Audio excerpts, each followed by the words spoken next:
Të nderuar dëgjues të programit të Drejt për Drejt, Mirëmëngjes Shkodër. Sot në këtë studio unë jam me Helidon Sokolin, një specialist të veçantë nga fusha e arkeologjisë, përgjegjës i Parkut Arkeologjik Shkodër-Lezhë. Mirëmëngjes Helidon, mirë se erdhe në studio. Të jem në valët e Radio Shkodrës. Në fakt, sot punën nuk e ke filluar të gërmimet në majën e Lacukut në Bushat, por në radio. Ndoshta është një mundësi për të komunikuar me dëgjuesit për punën, impulset që ajo ju jep, informacionin rreth asaj që ju po punoni. Është i shumë interesante, apo jo? Absolutisht. Bushati prej 2 vjetësh po supervizon arkeologjinë shqiptare. Është pjesë e gërmimeve të një projekti të rëndësishëm që ka filluar që në 2011, projekti Shkodra, një projekt mes Institutit të Arkeologjisë Tiranës dhe Universitetit të Varshavës në Poloni, qendrës së studimeve antike për Europën qendrore dhe juglindore. Një projekt që ka si qëllim të gjithë arealin e Shkodrës, kryesisht në periudhën e fundit mbretërimit ilir dhe romanizimit të territorit. Është një periudhë që ka lënë të dhëna edhe më parë, por me një ekspeditë arkeologjike të mirëfillt të stacionuar në arealin e Shkodrës, do javë dhe do na përftoj edhe më shumë informacione në lidhje me këtë periudhë. Ju thatë që prej 2 vitesh është të filluar puna në gërmimet në Bushat. Si nisi ajo? Si u zbulua ky vendbanim i hershëm? Atëherë, projekti ka filluar që në 2011, pas një periudhe prej 5 vjet në Shkodër, të stacionuar pranë zonës arkeologjike të Shkodrës, që përkon me kalan e Shkodrës dhe me territorin e poshtëm të saj, ku në antikitet shtrihej qyteti antik. Pas të dhënave arkeologjike që territori ka lënë her pas here, që në vitet 80 ka patur të dhëna dhe informacione për zbulime varesh antike në punësi për në agrikulturë apo në aktivitetin e bujqësor të zonës. Po ashtu në vitit 88-89 ka patur një po të themi një gërmim arkeologjik në pjesën lindore të Kodrës, ku sot kemi turojtur këtë vendbanim, ajo që njihet edhe si gërmimi apo zbulimi i qezmes publike Fontanës, po, nga arkeologu Bashkim Laj. Ndërkohë, projekti aktual drejtohet nga Sajmir Shpuza, doktor, profesor, arkeolog nga Instituti i Arkeologjisë në Tiranë dhe nga profesor Piotr Duçek nga Universiteti i Varshavës në Poloni. Çfarë dëshmojnë këto gërmime që vetë pozicioni i Shkodrës e ka bërë që të jetë që në antikitet një zonë me shumë vendbanime, një territor ku kanë kaluar rrugë antike, pra ka patur lidhjet tregtare, lidhjet po ashtu edhe ushtaraket mes Adriatikut dhe Entroterës, pra në brendësisë Ballkanit, për vetë pozitën e vetë gjeografike, çka ka bërë që të ketë edhe një densë vendbanimesh, qytetesh, fortifikimesh të ndryshme, të cilat disa ruhen, disa janë zhdukur, disa janë të dokumentuara apo ka patur faza të ndryshme gërmimi. Edhe Bushati, vetë ky vendbanim antik nuk është shumë larg nga Shkodra, as 10 kilometra nga Shkodra, po ashtu edhe nga Lezhë, një tjetër qytet i rëndësishëm antik, rreth 20 kilometra, pra kanë funksionuar në unison këto 3 qytete me njëra tjetrën. Për ne është e rëndësishme të marrim informacion se periudha atyre kur ishte, më thënë, në kulmi i zhvillimit të tyre, bumi, pra shpërthimi urban i këtyre qyteteve, dhe siç çdo qytet antik që ka atë, më thënë, lindjen e tij, zhvillimin e tij, ka edhe rënjen, dhe pikërisht këtë duhem të zbulojmë. Periudhën kur ky qytet u dobësu dhe filloi rënjen e tij si një vendbanim, dhe mbase duke forcuar qendra Shkodra, kryesisht në periudhën e Gentit në shekullin e dytë para erës sonë. Këto vendbanime çfarë shekuj datojnë? Atëherë Shkodra historikisht ka dhënë kulturë materiale pra arkeologjike që daton shumë herët, duke filluar që nga periudha e bronzit të vonë, shekulli i 11-10 para erës sonë, por si qendër urbane Shkodra formohet aty rreth shekullit të 4 para erës sonë dhe për tu kthyer në një qendër e mbretërisë ardiane në periudhën e Gentit në shekullin e 2 dhe për tu rikthyer sërish si një kryeqendër administrative e provincës romake në shekullin e 3 pas erës sonë, mbas reformave që imperatori Dioklecian ndërmori në Iliri, ndau këtë territor në provincat e reja romake dhe Shkodra ishte kryeqendër e Prevalit. Të gjithë këto vendbanime vinë kryesisht nga periudha e hershme, periudha prehistorike them. Dhe në një fazë të dytë, kryesisht në periudhën helenistike, ato janë ripërdorur si qendra fortifikimi, si pika fortifikimi, kryesisht përreth liçenit të Shkodrës. Shkodra ka një rrjet fortifikimesh, duke filluar që nga Bëltoja, Gajtani, Ganjolla, Spathari, Deja, Bushati, po ashtu, të cilat në fundamentet e tyre kanë periudhën prehistorike, kanë periudhën më të hershme, ndërkohë atë bumin, zhvillimin e vet urbane kanë kryesisht në periudhën mes shekulleve 4-2 para erës sonë. Ju përmendët disa vendbanime përreth Shkodrës. Kjo do të thotë që në të ardhmen edhe aty është vëmendja gërmimeve. Janë fortifikime që ruhen strukturat e mureve, pra është në aspektin vizual mund të shihen plani i fortifikimit, ruhen gjurmë kullash apo rrethime, porta, disa prej tyre edhe janë bërë pjesë e gërmimeve arkeologjike ndër vite, por disa të tjera janë ende të pastudiuara, thjesht janë të inventarizuara, të dokumentuara nga institucionet përkatëse dhe sot mund të shërbejnë shumë mirë në aspektin turistik si itinerare turistike për njerëzit e apasionuar pas natyrës, mjedisit, arkeologjisë, këtyre siteve të fshehura apo të pak të njohura, por që kanë qenë më përpara edhe mund të jenë në të ardhmen edhe si qendra studimi arkeologjik. Në fakt, ka tërhequr vëmendjen e studiuesve dhe arkeologëve të huaj. Mund të më shpjegoni pak sa këtë, sepse ekspedita ka qenë e përbashkët shqiptaro-polake. Vjet faktikisht ajo përbënte si lajm në media, sepse pas disa vitesh, rreth 20 vitesh nga gërmimi i fundit i bërë në territor, riktheheshin sërish një ekspeditë arkeologjike në këtë zonë.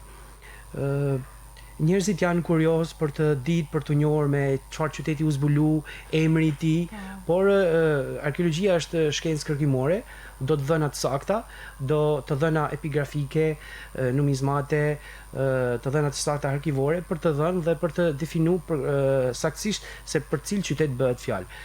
Nga burimet antike ne kemi një seri qytetesh që përmenden në rrugën antike Lisus Nasus që lidhte Adriatikun me brendësinë e Ballkanit. Nasus është nishi sot në Serbi, por që është kjo pra, do të thënë, duhen të dhëna të sakta dhe duhen disa vite gërmim arkeologjik që të jepet një definicion i saktë në lidhje me këtë qytet, me këtë vendbanim, kur filloi jetën e tij.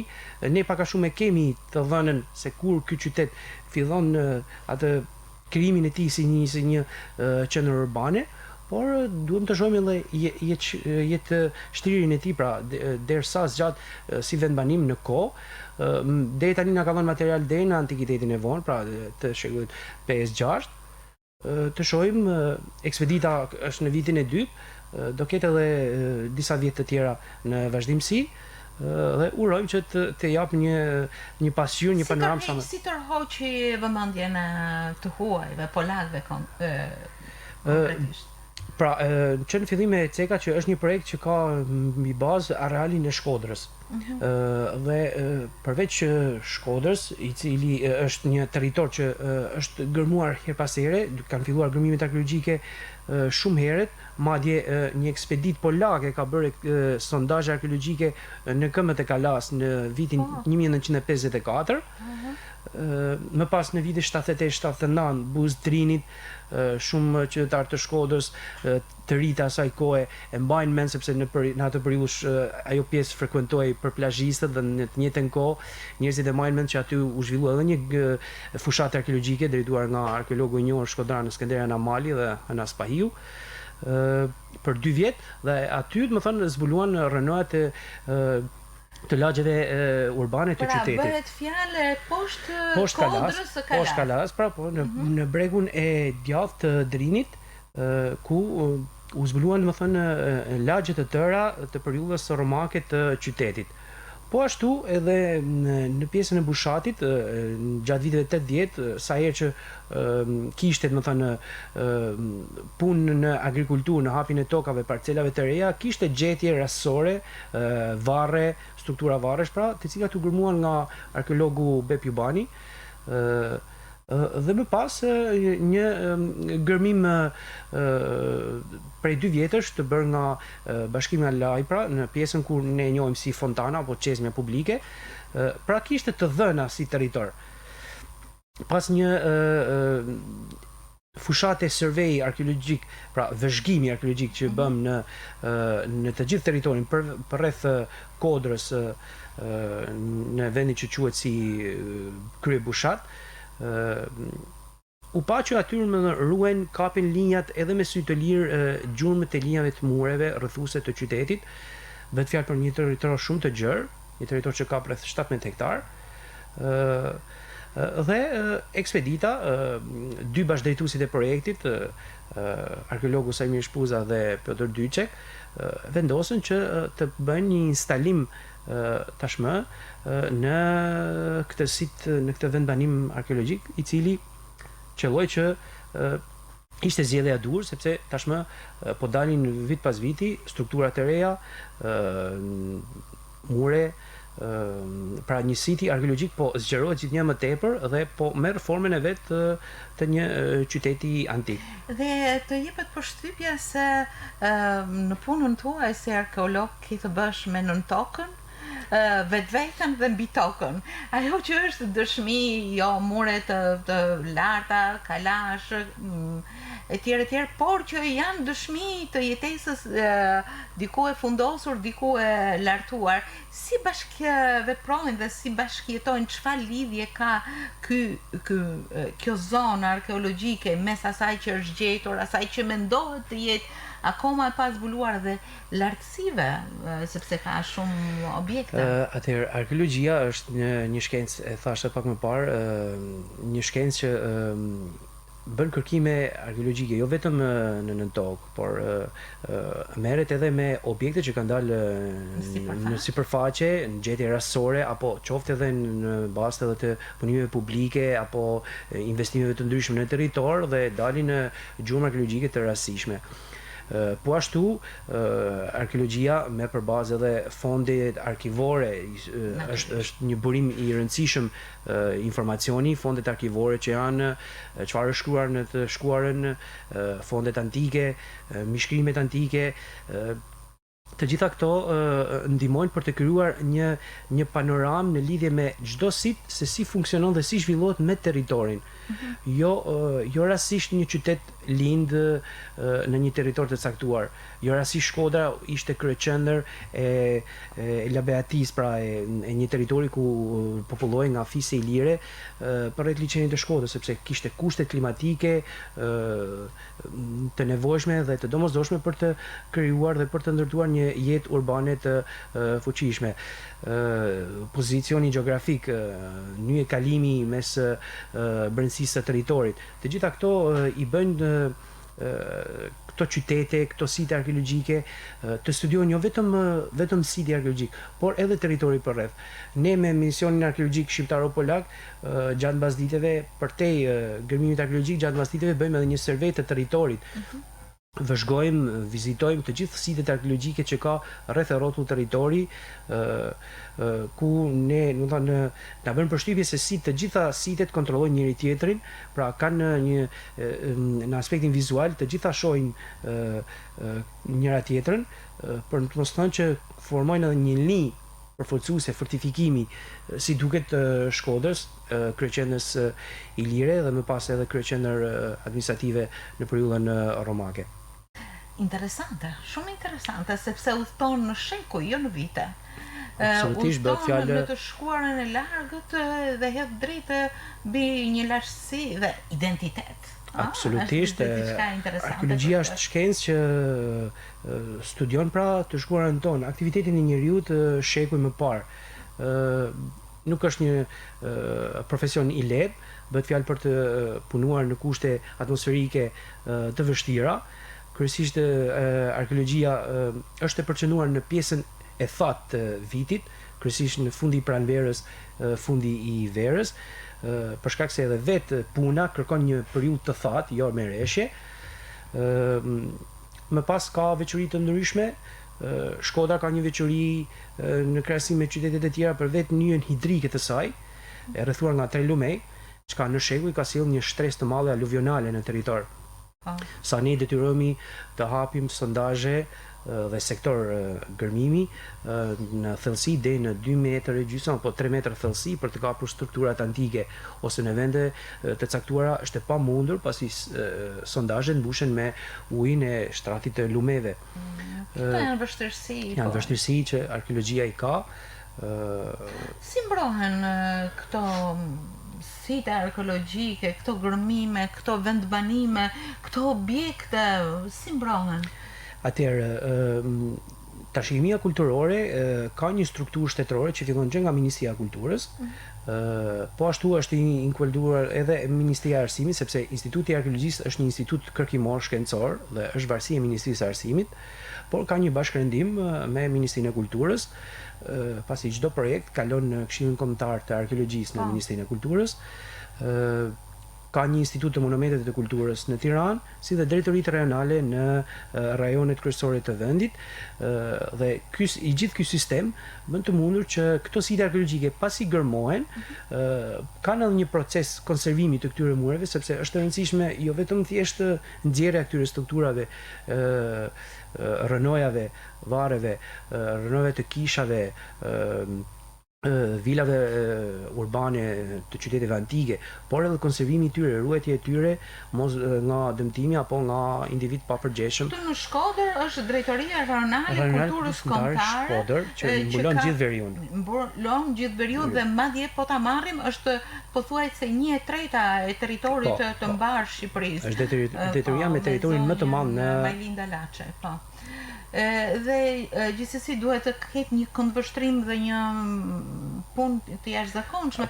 Madje edhe në rivitalizimin e mjaft objekteve si mureve të Kalas, për shembull, ose të Kalave që nuk është një, janë disa e Drishtit, e Danjës. Ka disa, në total numri i monumenteve të kulturës në një administrim nga Drejtoria Rajonale e Kulturës Kombëtare Shkodër është 294. Nga këto 35 janë vetëm fortifikime, duke filluar nga Kalaja e Shkodrës dhe kalat të tjera e Drishtit, siç e përmende vetë, dhe Kalaja e Lezhës dhe fortifikime të ndryshme që i përmendëm pak më lart, që janë të shpallura monument kulture me status mbrojtës. Puna është e vështirë, territori është shumë i madh. Problematika që ne i shohim evidente janë tentativat të njerëzve të papërgjeshëm për të bërë gërmime ilegale në këto site arkeologjike. Si ndodh kjo? Si mendon? Ka të bëjë ndoshta edhe nga kultura e disa njerëzve të cilët duan ta shohin pasurimin ose fitimin në mënyrë sa më të shpejtë dhe në mënyra nga më të paligjshmet. Më duket absurde. Duke shkatruar dhe trashëgimin kulturore. Për arkeologjin kjo është një dëm i konsiderueshëm, sepse një gërmim i paligjshëm nga persona të pa autorizuar dhe për më tepër nga persona jo profesional të duhur për të bërë këtë punë, shkatron të gjithë arkeologjin, stratigrafin, pra shtresat arkeologjike të atij siti, çka ne nesër po të shkojmë me një projekt kërkimor arkeologjik, është e pamundur që të krijohet një jetëshkrim, një pra një raport logjik i këtij siti arkeologjik, sepse shtresat arkeologjike, materiali arkeologjik është dëmtuar, është përzier, çka sjell edhe lënien në hije të këtij siti arkeologjik. Dëmtimi natyrisht, por nuk janë vetëm fortifikimet, kalat apo muret e ndryshme, janë urat për shembull. Urat, objekte të ndryshme religjioze. Disa emra ndoshta edhe të panjohur, sepse ura Mesi tashmë është jashtëzakonisht e njohur. Dhe urat Ura Nevradës në Vukpalaj është një urë e shekullit 17, një urë që ka lidhur karavanet tregtare nga Shkodra për në viset malore. Ajo është futur në listën e objekteve të cilat do zbatohen në projekt restaurimi këtë vit. Ka nevojë ndërhyrje restauruese, konservuese kryesisht në qemeret e shtesë, pra në shpatullat e këmbëve të kësaj ure. Është një urë me 3 harqe. Është pak e njohur fatikisht sepse edhe vetë pozicioni është pak e mshehur, pak si cilën zonë në Vukpalaj të Malësisë së Madhe. Aty afër po ashtu kemi edhe Kalan e Hotit, pra ka disa monumente të cilat njihen pak nga njerëzit sepse edhe janë promovu vonë, ose për shembull Kala e Hotit është shpall monument kulture vetëm në 2017-ën. Sepse në të shkuarën, duke qenë një zonë kufitare, ishte ndaluar vizitimi apo studimi i këtyre siteve arkeologjike. Por edhe objektet e kultit. Madje në kohën që Notre Dame digje, u rihap, u ringjall problemi me kishën e Laçit të Vahut të Dejës, i cila ka qenë një stili gotik si ajo, por e dëmtuar. Një kishë e veçantë, të cilën ne fatkeqësisht e kemi humbur, përjetësisht domethënë, sepse është e pamundur të rindërtohet. Ajo mund të rindërtohet, por ajo nuk ka asnjë vlerë historike, arkitekturore, nuk ka asnjë vlerë si trashëgimi, ringritja e këtij objekti. Ka edhe objekte të tjera të cilat përveç periudhat historike që ne kemi kaluar, shumë prej tyre u bën prej dëmtimit, e mbylljes, shkatrimit, lënjes pas dore, transformimit në vatra kulture apo qendra të kooperativave bujqësore të dikushme. Një pjesë e tyre pas vitit 90 janë restauruar nga komunitetet fetare, që edhe ato duhet të shihen pak me kujdes, sepse çdo projekt restaurimi, çdo ndërhyrje duhet të bëhet nga instanca përkatëse, nga specialistët përkatës. Nuk mjafton vetëm dëshira për mbrojtjen nga komuniteti përreth, për mbrojtjen ose për restaurimin e objektit. Njerëzit kanë lidhje ndoshta emocionale me objektin, por objekti duhet të ketë një restaurim nga njerëz specialistë të fushës dhe të mbështeten në literaturën e kohës, duke mos bërë transformim, sepse ka ndodhur që shumë objekte religjioze janë transformuar nga dëshira për t'i restauruar. Në fakt, paralel më lindin dy pyetje, Helidon. Nga një anë, mirënjohja nga komunitetet e afërta në vendbanime. Dëshira për t'i mbrojtur natyrisht mund të jetë e madhe, ashtu siç përmendët ju pak më herët, edhe dëmtimet në disa raste, ose dëmtimi pas një koment i kishës gotike. Por nga ana tjetër dua të di çfarë fondesh përkujdesëse vit pas viti rezervohen për këto objekte në mënyrë që ata të kenë kujdestari, të kenë si thua mirëmbajtje të vazhdueshme, të kenë, sepse në botë natyrisht gjithmonë janë në restaurim objekte të tilla dhe i nënshtrohen një restaurimi të vazhdueshëm për të ruajtur këtë pasuri. Çfarë ndodh me ne? Atëherë, Shqipëria pas një periudhe tranzicioni, normalisht fokusi u vendos në fushat e tjera, infrastruktura, ekonomia dhe anë të tjera të ekonomisë së vendit. Vitet e fundit, tashmë edhe vetë institucione shtetore dhe vetë shteti e ka vënë në kulturën në epicentër të financimit, sepse po kuptohet tashmë vit pas viti që është oferta jonë më mirë për një promovim turistik në rajon. Shqipëria ka pak fusha ku mund të mbështes ekonominë e vet. Ndërsa turizmi është një fushë, do të thënë, që krijon të ardhura dhe trashëgimia kulturore është një kraj i rëndësishëm për një turizëm të qëndrueshëm në vendin tonë. Ka vit pas viti lëvrohen fonde restaurimesh, konservimi, mirëmbajtje në monumente të ndryshme. Territori është shumë i gjerë, ka disa monumente që janë në zona të izoluara, larg qendrave urbane. Kjo sjell edhe atë që lipset, më thënë, një bashkëpunim mes institucioneve vendore, institucioneve qendrore, komunitetit përkatës, komunitetit të zonave aty.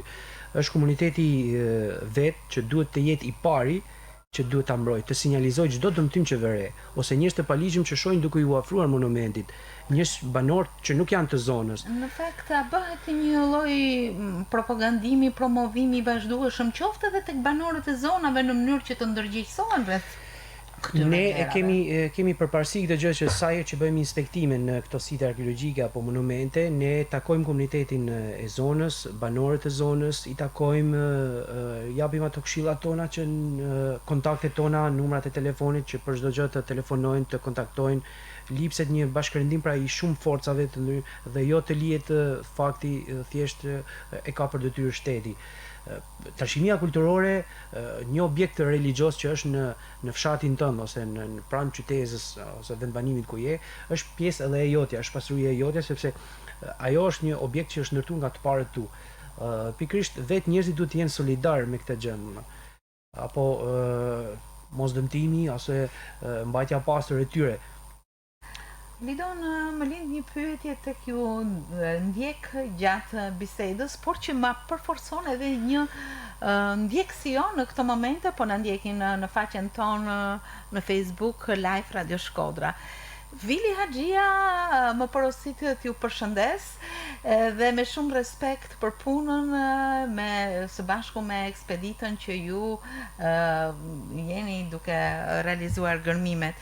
Pyetja ime është, jeni shumë i afeksionuar siç duket pas arkeologjisë. Absolutisht, tashmë u bën 14 vjet që unë punoj në këtë profesion në Shkodër, jo vetëm në Shkodër, unë fillesat e pare të mia i kam patur në Butrin, në një nga sitet perlat e arkeologjisë shqiptare, që në 2006-ën.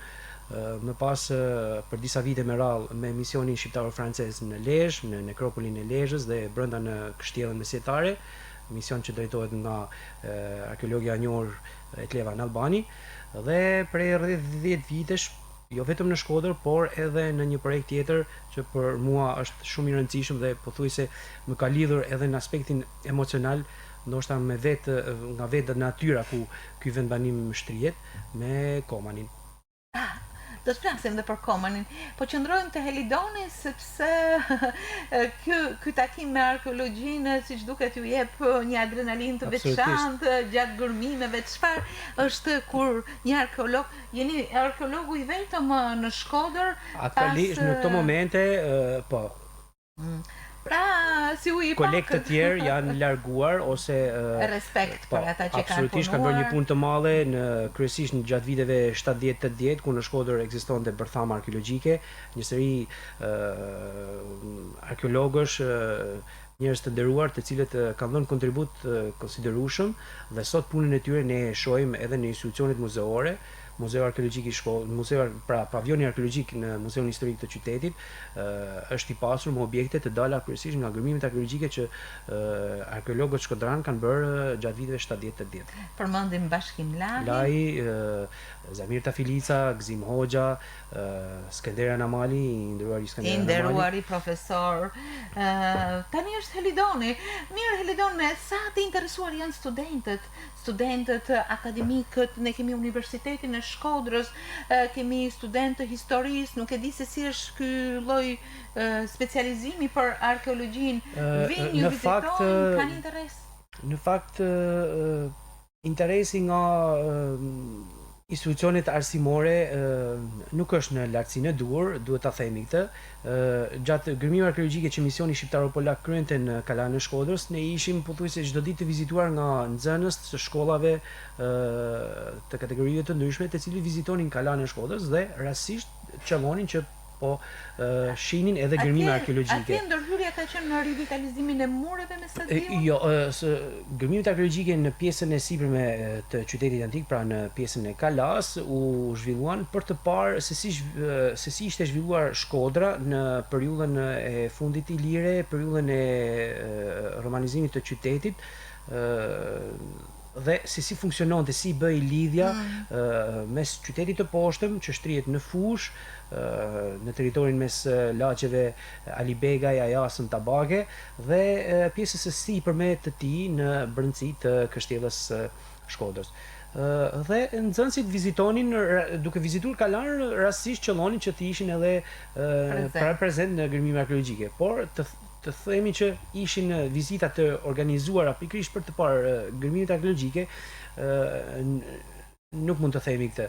Kjo është një kritikë që mund t'i bëhet institucioneve arsimore fatikisht, sepse tashmë gërmimet arkeologjike në misioni shqiptaro-polak është i instaluar në Shkodër prej disa vitesh, është i njohur periudha kur ne gërmojmë, pra muaji maj, dhe institucionet arsimore janë të mirëpritura kurdoherë të organizojnë një vizitë në këto gërmime arkeologjike, qoftë në Shkodër apo qoftë edhe në Bushat. Por interesante është se nuk mbaron këtu, është një punë për gjatë gjithë periudhës së thatë, ju do të drejtoheni nga Bushati në kulturën e Komanit tashmë. Gjatë verës në rajonin e Shkodrës ka një tjetër mision arkeologjik shumë i rëndësishëm që po gërmon që nga viti 2009, misioni shqiptaro-francez, i drejtuar nga arkeologja e njohur Etle Van Albani, e cila edhe ajo vetë ka një lidhje shpirtërore me Shkodrën, duke qenë gjysmë shkodrane. Misioni është i instaluar në luginën e Drinit, ka për bazë 2 site të rëndësishme, vendbanimin e Komanit dhe qytetin mesjetar të Sardës, ose atë që njohim ndryshe dhe rënohet mesjetare në ishullin e Shordhaut. Vendbanimi i Komanit njihet që herët, është ndoshta ndër të sitet e para arkeologjike të gërmuara në vendin tonë, që nga 1898 konsulli francez në Shkodër de Grand bën disa gërmime arkeologjike atje dhe inventari që doli nga varret që ai gërmoi, 4 varre, u ekspozuan në Francë dhe që aty këto studiues të huaj, të apasionuar pas historisë Ballkanit, trashëguan njëri tjetrit dhe pas tij filluan të tjerë studiues të huaj, udhëtar të huaj, duke vizituar luginën e Drinit si Ludwig von Hahn apo Theodor Ipen, konsulli austriak në Shkodër, të cilët të gjithë vizituan Komanin dhe i bëri përshtypje kjo pasuri e madhe arkeologjike kryesisht tek Varreza, sepse vendbanimi ishte ende i pa zbuluar. Vendbanimi po del në pa gjatë gërmimeve arkeologjike të misionit shqiptaro-francez, është i shtrirë në një territor që kap një sipërfaqe rreth 40 hektar, shtrihet në lartësi në nivel të detit në 700 metër, pika më e lartë pra e vendbanimit. Njerëzit kanë shfrytzuar territorin, por aty ku nuk e kanë patur të pamundur, kanë vetë krijuar terraca mbi të cilat kanë ndërtuar lagjet e tyre. Dhe çdo lagje është organizuar si një habitat i caktuar, i ndar nga njëra tjetra, por që funksiononin së bashku si një vendbanim unik, por çdo lagje kishte aktivitetin e vet rural, kishte kishën e vet. Në këtë periudhë, në mesjetën e hershme, kisha ishte rregullatori i gjithë jetës urbane në atë territor. Deri tani janë gërmuar 7 kisha. Vetëm në atë zonë? Vetëm në territorin e Komanit. Kisha e fundit që është gërmuar nga misioni shqiptaro-polak, shqiptaro-francez, është ajo që ne e njohim edhe si kompleksi Peshkopal.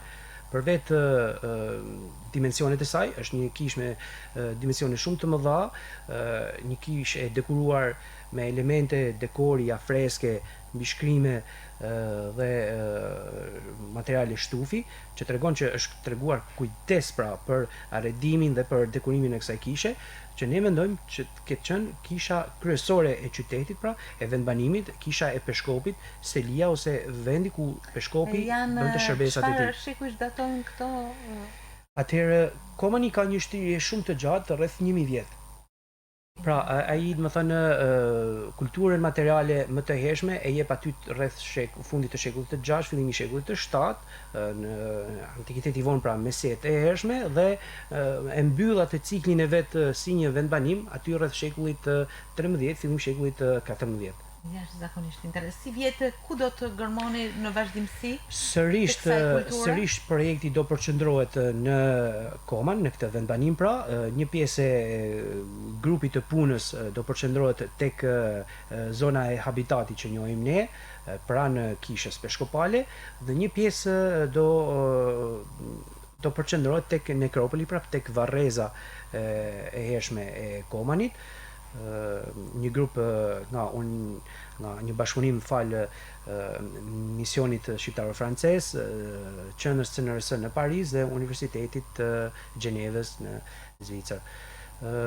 Po ashtu, ky mision mori edhe një studim duke bërë edhe një gjeofizik të saktë edhe të gjithë sitit arkeologjik të Sardës, ishullit ku ruhen pra rënoat e qytetit mesatar në ishullin Shordhaut, për të nxjerrë të gjithë elementet strukturore, planin e të gjithë sitit, i cili është i pamundur me sy të lirë për shkak edhe të vegjetacionit të theksuar në ishullin Shordhaut, dhe vetëm me aparatura të posaçme që bëjnë edhe përftimin e të dhënave për këto struktura, mund të krijohet edhe një panorame plot dhe një planimetrie plot e këtij siti. Po ashtu aty janë bërë edhe gërmime arkeologjike nga misioni shqiptaro-francez në pjesën më të lartë të ishullit, aty ku u gërmua, pra u dokumentua edhe një kishë e re. Elidon shumë interesante.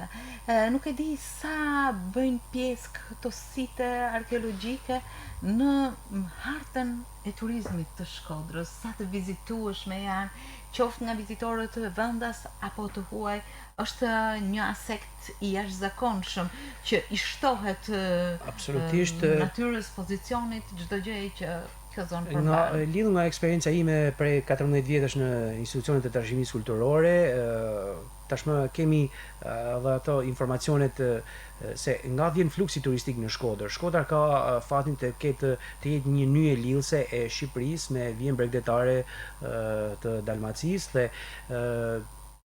gati përmbi 80% e fluksit turistik në Shkodër vjen nga Mali i Zi. Pra, turist europian të Europës, kryesisht Europës qendrore, por që pushojnë në Malëzi dhe për shkak të afërsisë, pra distancës me Shkodrën, preferojnë të vizitojnë edhe një qytet, pra edhe një shtet tjetër, qytetin më të afërt, duke qenë se është edhe një qytet i njohur për trashëgiminë e vet kulturore, historike, kulturën. Dhe ka një vizitueshmëri të lartë. Vetëm 2018 për shembull, Kalaja e Shkodrës kishte një numër vizitorësh prej 102.000 vet. Çka tregon për një fluks goxha të konsiderueshëm. Pjesa tjetër e siteve arkeologjike, përveç problematikat të tjera që janë të lidhura jo domosdoshmërisht me sitin, por edhe me territorin ku ato shtrihen, infrastruktura, sinjalistika, nuk janë shumë të vizitueshme. Institucionet përkatëse e kanë për detyrë, ne si DRGK, bashkia, jo vetëm bashkia Shkodër, por çdo bashki, pra çdo institucion vendor ka për detyrë të hartoj fletpalosje, guida të ndryshme për gjithë të site, hartë, për të krijuar një hartë, dhe turisti pastaj shef zgjedh. Është një panoramë jashtëzakonshme. E pamundur të rroket. Ne nuk kemi folur për Kalan e Drishtit, nuk kemi folur për shumë gjëra të tjera, jemi ndalur në punën aktuale arkeologjike me shumë interes. Një panoramë që vjen ne të së ardhmes gërmojmë tek shkuara hershme shumë, dhe nuk ka si të mos ndjehemi natyrisht bi të këtij vendi, krenar që jemi të tillë, por edhe për punën tuaj, jashtëzakonshme. Ndjem vërtet i privilegjuar që punoj në këtë fushë me kolegë të njohur, me kolegë që kanë vite që japin për arkeologjinë shqiptare dhe që nxjerrin në dritë të shkuarën tonë, pra atë si që theve vetë, dhe që ngelet aty, pra domethënë bëhet një aset i ri, shtohet një aset i ri për vizitueshmërinë, për trashëgiminë kulturore, për njohjen, për studimin, për qoftë edhe për turizmin. Ndoshta shpreh një përshtypje krejt personale, vërtet më ke mahnitur Helidon sot, shpresoj që edhe dëgjuesit të kenë një ndjeshmëri të tillë rreth këtij informacioni apo panorame të jashtëzakonshme. Pa pretenduar se i kemi prekur të gjitha. Jo, absolutisht, arkeologjia është pafund, do kemi raste të tjera për folur. Do kemi raste, ky ishte takimi i radhës.